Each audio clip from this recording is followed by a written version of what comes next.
हाँ तो बेटा जी हम लोग बात कर रहे हैं आज अल्फा इस टू बीटा इस टू गामा का जो रेशियो होगा वो 1:2:3 होगा इसके प्रूफ की।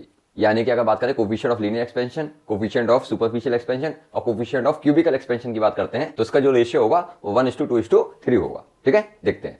तो यहाँ पे देखिएगा, पहले हम लोग बात करते हैं लीनियर एक्सपेंशन। लीनियर एक्सपेंशन होता क्या था, तो अगर मेरे पास एक रॉड है और उस रॉड का टेम्परेचर अगर हम लोग बढ़ाते हैं तो उसकी लेंथ कुछ एक्सपेंड हो जाएगी और जो एक्सपेंशन आया उस लेंथ को हम लोग नाम दे रहे हैं डेल्टा एल। क्लियर है, या जो चेंज आया लेंथ में वो आया है डेल्टा एल। तो delta L is directly proportional to L, it is directly proportional to the rise in temperature. तो delta L is proportional to L delta T. यहां से प्रोपोर्शन का साइन हटाएंगे तो equal to with a constant, तो ये constant बनेगा अपने पास coefficient of linear expansion that is alpha. तो अल्फा इज इक्वल टू क्या होगा, delta L by L delta T. Similarly अगर बात करते हैं सुपरफिशियल एक्सपेंशन की, यानी कि जो एरिया में एक्सपेंशन आएगा that is directly proportional to the original area, directly proportional to the rise in temperature. On combining these two, change in area is equal to beta s delta t. तो beta यहां से solve करेंगे तो delta S by S delta T, where delta S is the change in the area, S is the original area, delta T is the rise in temperature and beta is the coefficient of superficial expansion. इसी तरीके से अगर बात करते हैं तो gamma जो होगा that will be change in volume per unit original volume पर degree rise in temperature. Clear है, तो हमें ये प्रूव करना है जो अल्फा और बीटा और जो गामा का रेशियो है वो 1:2:3 होगा।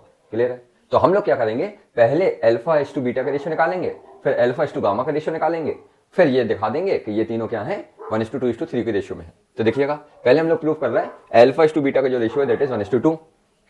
तो यहाँ पे let S be the original area, clear है, L be the original length. तो एरिया की अगर बात करें तो क्या होगा L square, S dash is the increase in the area.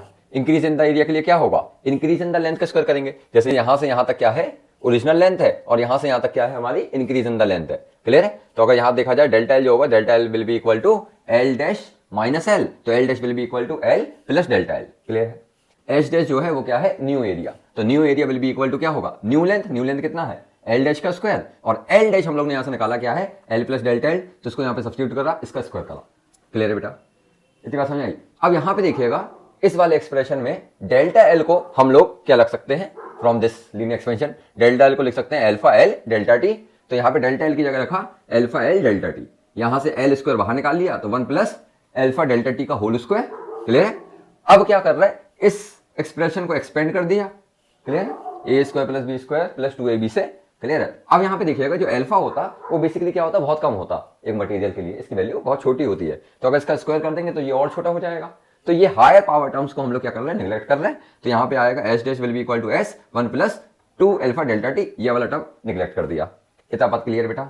अब यहाँ से एस को अंदर मल्टीप्लाई करेंगे, एस इसके साथ भी एस, यहाँ से एस को इस तरह भेजा तो S dash minus S will be equal to 2s alpha delta T. इतना क्लियर है बेटा। अब क्या कर रहा है, इसको अगर मैं एस और डेल्टा टी से डिवाइड कर दूं, ये वाले से इसको यहाँ पे भेज दिया, S dash minus S upon S delta T will be equal to 2 alpha.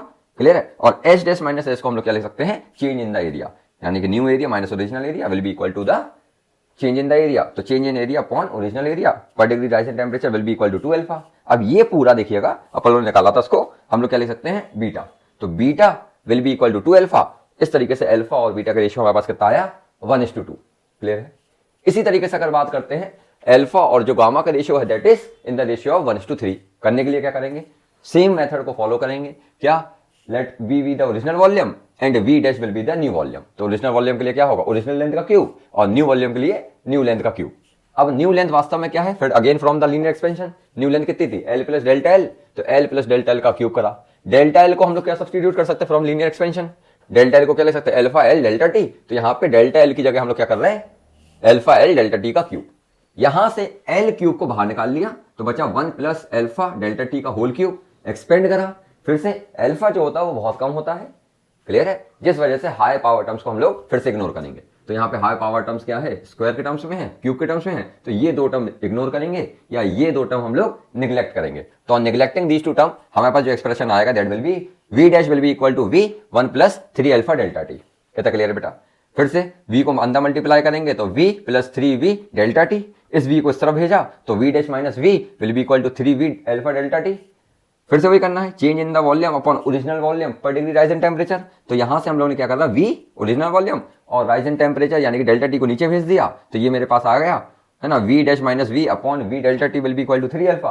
अब फिर से v dash minus v dash क्या था न्यू वॉल्यूम और v क्या था, ओरिजिनल वॉल्यूम। यानी कि अगर मैं बोलूं तो this will be the change in the volume, तो change in the volume upon original volume into rise in temperature will be equal to 3 alpha. अब इस चीज को अगर देखा जाए तो हम लोग इसको क्या लिख सकते हैं, गामा लिख सकते हैं।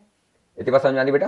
कहने का मतलब क्या हुआ कि change in the volume upon original volume into rise in temperature will be equal to gamma. तो इसकी जगह हम लोग क्या लिख सकते हैं, इस पूरे की जगह हम लोग ने सब्स्टिट्यूट करा गामा, तो gamma is equal to 3 alpha. तो इसका अगर रेशियो देखा जाएगा तो कितना आएगा, alpha is to gamma is equal to 1:3। तो इस तरीके से अल्फा का रेशियो बीटा के साथ आया 1:2 और अल्फा का रेशियो गामा के साथ आया 1:3। It means that alpha is to beta is to gamma are in the ratio of 1:2:3। I hope आपको बात समझ में आई होगी। अगर बात समझ में आई है तो please do like the video, share the video and subscribe the channel.